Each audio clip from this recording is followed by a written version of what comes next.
ఈరోజు నీ జీవిత యాత్రలో, నీ ప్రయాణంలో ఎన్నెన్నో అవరోధాలు, ఇది అది అని చెప్పని వీలు లేకుండా ఎవరి స్థాయికి తగ్గట్టు, ఎవరి జీవితాలకు తగ్గ వాళ్ళకి అడ్డు ఉన్నాయి మార్గాల్లో. వాటన్నిటినీ కోల్చగలిగే ఒకే ఒక ఆయుధం, నువ్వు సొంతంగా గడ్డపార చలగపారలు తీసుకొని ప్రయోగాలు మొదలు పెడితే కాదు, కానీ ప్రభువునందు విశ్వాసం ఉంచి స్తుతి కేక వేయి. నీ ఎదుట అవరోధంగా నిలిచినవన్నీ కుప్పలా కూలిపోయి నువ్వు ఎక్కి వెళ్ళేటట్టు దేవుడు చేస్తాడు.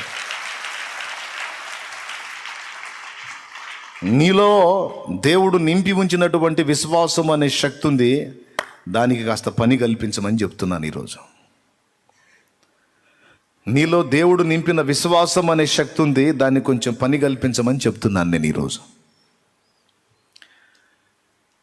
వాళ్ళు చూపు ద్వారానో వాక్కు ద్వారానో అయితే, నీవు తలంపు ద్వారానే సమస్తమును ప్రభావితం చేయగలవు.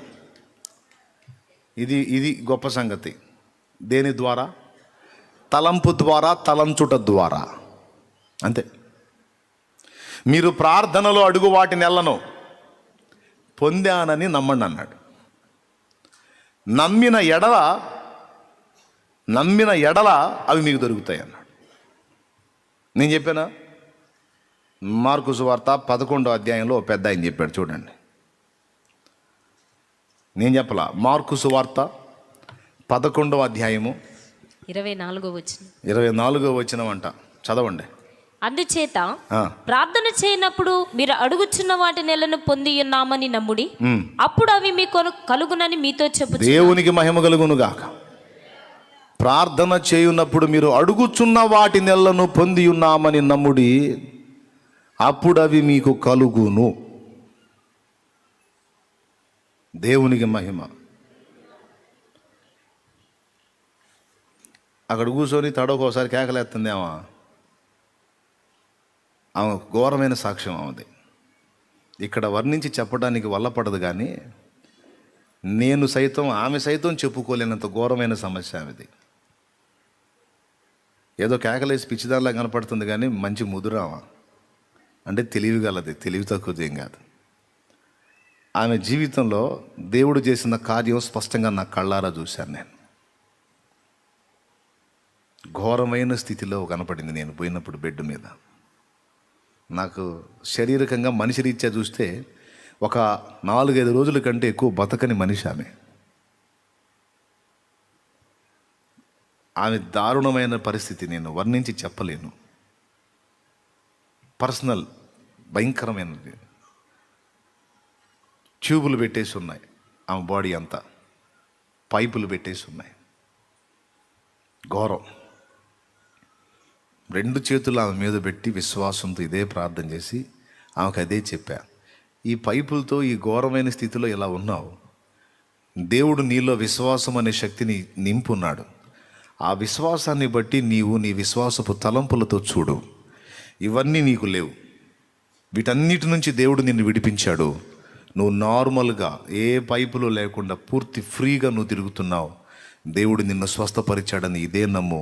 నువ్వు అది నమ్మినట్లయితే నేను ప్రార్థన చేస్తానని అదే విశ్వాసం ఆమె కలిగి ఉంది. ఆ విశ్వాసాన్ని బట్టి నేను కూడా ప్రార్థన చేశాను. ఎక్కువ టైం తీసుకోవాలా, అనతి కాలంలోనే అప్పుడే దేవుని కార్యం ప్రారంభమైంది. ఒక 4-5, 6-7 రోజుల కల్లా అన్నీ తీయబడి, అప్పటి నుంచి ఇప్పటిదాకా నాకు తెలిసి ఇది నేను ప్రార్థన చేసి కూడా ఒక 7-8 సంవత్సరాలు అయింది. కానీ ప్రభువుని గట్టిగా నమ్మింది, దైవజనుడిగా నేను చెప్పిన మాటని పూర్తిగా విశ్వసించి ఒకటే సూత్రం చెప్పింది, నీ తలంపులలో మాంత్రికుడు దృష్టి ద్వారా, వాక్కు ద్వారా, మనకు దృష్టి వాక్కు కూడా కాదు, తలంపులలో విశ్వాసాన్ని ప్రయోగించు. తలంపులలో విశ్వాసాన్ని ప్రయోగించు.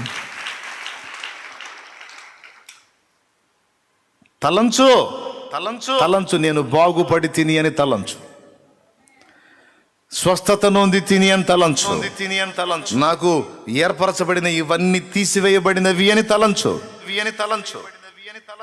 విశ్వాసమును బట్టి నేను ప్రార్థన చేస్తున్నాను, నీవు కూడా ప్రార్థన చేస్తున్నావు, ఇద్దరం ఏకీభవిస్తున్నావు.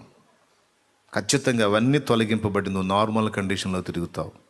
ఇదే నమ్ము, ఇదే నమ్ము, ఇదే నమ్ము, అదే నమ్ము, అంతే. అదే చూడు, దానికి వేరుగా చూడవాకు. విశ్వాసం రెండు రకాలు ఉంటుందండి. రోగిష్టివాడు, రోగంలో ఉన్నవాడు రెండు రకాల విశ్వాసాలు కలిగి ఉండొచ్చు. బాగున్నాను, దేవుడు నన్ను స్వస్థపరిచాడు, నేను నార్మల్ కండిషన్లో తిరుగుతున్నాను అనేది విశ్వసించవచ్చు. ఇప్పటికి ఇలాగ అయిపోయాను, తర్వాత ఇలాగ అయిపోతాను, తర్వాత ఇలాగ అయిపోతాను, ఇంకొద్ది రోజులకి ఇలా చేస్తాను అని కూడా విశ్వసించవచ్చు. అది విశ్వాసమే, ఇది విశ్వాసమే. మళ్ళీ చెప్పేదా? ఒకసారి సరిపోయిద్దా? మళ్ళీ చూతా. రోగము వచ్చిన ఒక వ్యక్తి, ఒక సమస్యను ఎదుర్కొంటున్న ఒక వ్యక్తి, ఆ సమస్య నుండి నాకు స్వస్థత కలిగింది, యేసు నామాన్ని బట్టి నాకు విడుదల కలిగింది, నేను దాని నుండి విడుదల పొందాను, నార్మల్ అయ్యాను, నేను క్యూర్ అయ్యాను, బాగున్నాను. ఎవరిని బట్టి? యేసును బట్టి. ఆయన గాయాల్లో స్వస్థత నాకు లభించింది, నేను విశ్వసిస్తున్నా, నేను అదే నమ్ముతున్నా, అదే చూస్తున్నా అని విశ్వాసాన్ని బట్టి ఆ విధమైన తలంపు ఒకడు కలిగి ఉండొచ్చు. అది విశ్వాసమే.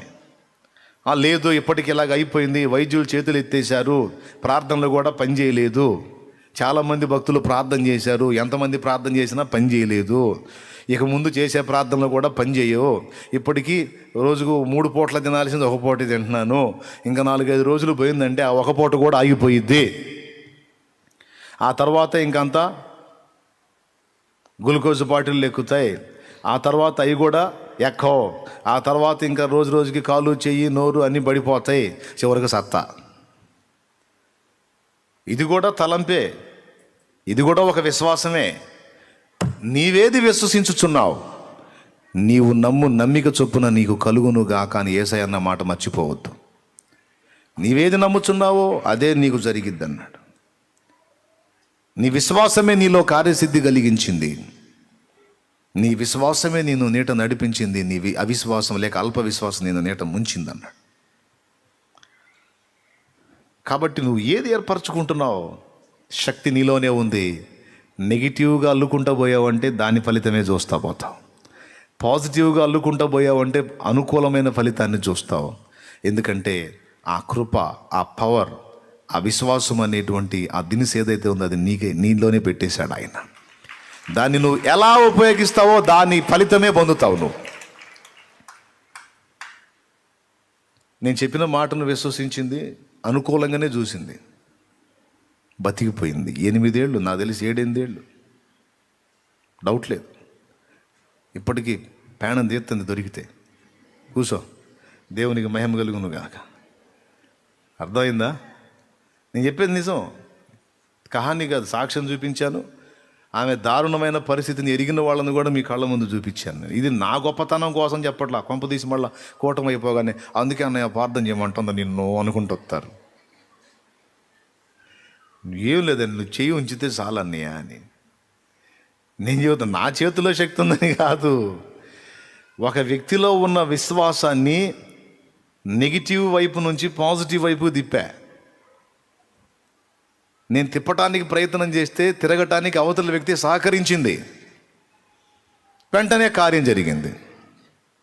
యేసయ్య కూడా అదే, నేను ఇది చేయగలదని నీవు నమ్ముచున్నావా? ప్రభువా నమ్ముచున్నాను, నా నమ్మిక తప్పిపోకుండాన్నట్లు కార్యం చేయంటే, నమ్ముట నీ చేతనైతే నమ్మేవాడికి సమస్తము సాధ్యమే అన్నాడు. సమస్తము సాధ్యమే అన్నాడు. ఆ అబద్ధమా? అదేమన్నా చిన్న మాట? సమస్తము సాధ్యం ఏంటయా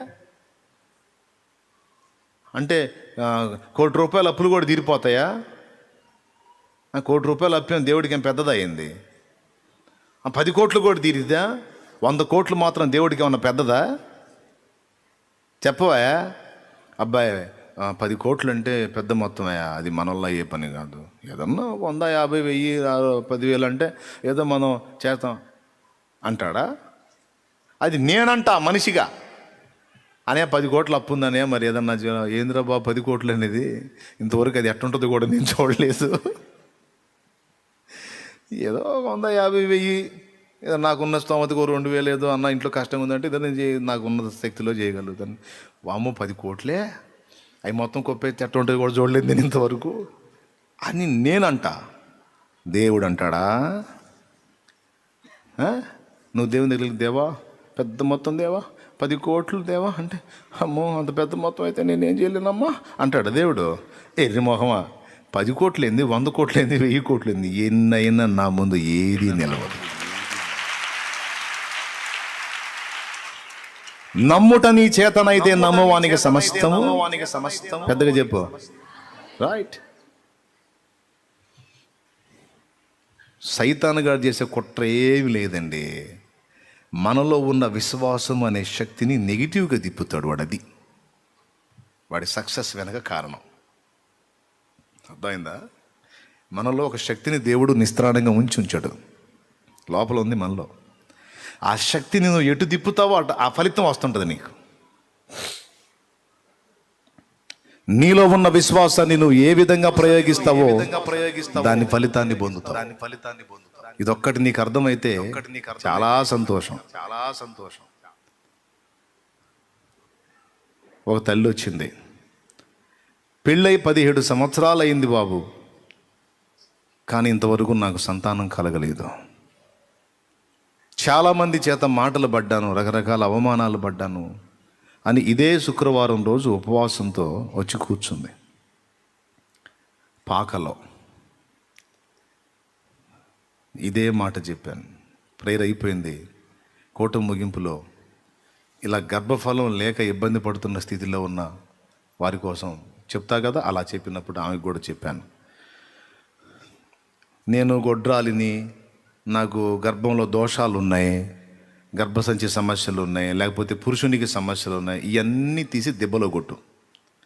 ఈ వ్యతిరేకంగా నువ్వు ఏర్పరచుకున్న ఆలోచనలు, నీటి బుడగలు ఉన్నాయి, ఆ బుడగలు ఉన్నాయి, ఈ బుడగలు, ఇవన్నీ మనుషుల మాటల్ని బట్టి, వాళ్ళ మాటలను విశ్వసించి నువ్వు ఏర్పరచుకున్న అభిప్రాయాలు, వాటన్నిటిని పక్కన పెట్టు. నీటి బుడగలు, గుండు బండల్ని పగలగొట్టి సముద్రాలని పాయలు చేసిన దేవుడికి నీ గర్భంలో ఉన్నటువంటి నీటి బుడగను తీసేయటం ఏమన్నా కష్టమా? నువ్వు దేవుడు నీ మీద పనిచేస్తాడని నమ్మో. దేవుడు నీ మీద తన చేయి ఉంచి దేవుడు నీలో తన కార్యము జరిగిస్తాడని నమ్ము. నేనేదో మంత్రం ప్రయోగించి ఒక మాట అట్లాగంటే ఏదో ఇట్స్ అయ్యేది కాదు.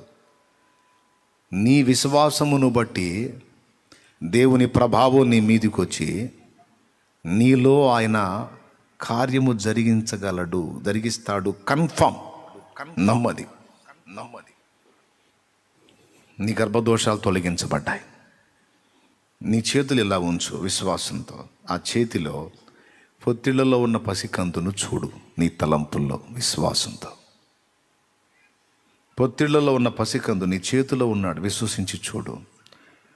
రూఢిగా అది నిశ్చయమని నీవు నమ్మగలిగిన ఎడల, నీ తలంపులలో నీలో ఉన్న విశ్వాసపు శక్తిని నిజంగా ఆ దిశగా నువ్వు తిప్పగలిగిన ఎడల అనతి కాలంలోనే నీ చేతిలో బిడ్డ రాగలడు. ఇది నమ్మితే స్వతంత్రించుకుంటా ఉంది. 17 సంవత్సరాల తర్వాత, వివాహమై 17 ఏళ్ల తర్వాత ఒక బిడ్డ కాదు 2 పిల్లల్ని ఆమె పొందింది. 2 బిడ్డల్ని. ఎట్లా? డాక్టర్లు చెప్పారు పుట్టరు అని. నువ్వు ఎన్ని తిప్పలు పడ్డా లేదు, పుట్టరు అని. విశ్వాసం.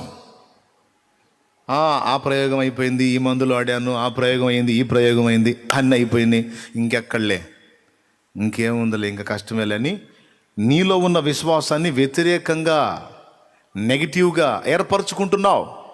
ఒకవేళ దేవుని శక్తి పనిచేద్దామని మీదికి వచ్చినా నువ్వు విశ్వసించట్లేదుగా. నువ్వు ఏది నమ్ముతున్నావో ఆ దిశగానే పని జరిగిద్ది, కానీ నువ్వు విశ్వసించు దానికి వ్యతిరేకంగా ఏది జరగదు. దేవుడు ఇది చేయగలడని నీవు నమ్మిన ఎడల ఈ కార్యం పొందగలుగుతావు. ఇది చేయలేడు, అదే జరుగుతుందని నమ్మిన ఎడల దేవుని శక్తి ఉండి కూడా నీ విషయంలో నిష్ఫలమవుతుంది. పేతురు లైఫ్ ఒక ఉదంతం. ఇక్కడ నీళ్ల మీద నన్ను ప్రభు నడిపించగలడని నమ్మినంత వరకు దేవుని శక్తి ఆయన మీద పనిచేసింది. నీళ్ల మీద కొన్ని వేలో లక్షలో క్యూసెక్కుల నీరు తన కాళ్ళ కింద ఉంది, కానీ దాన్ని ప్రభావం కోల్పోయింది. పేతురు నది ముంచలేకపోయింది. కారణం దేవుని పట్ల అతనుకున్న విశ్వాసం. దేవుని శక్తి అతని విశ్వాసాన్ని బట్టి కరెక్ట్గా దేవుని శక్తి ఆ పేతురు మీద పనిచేసింది.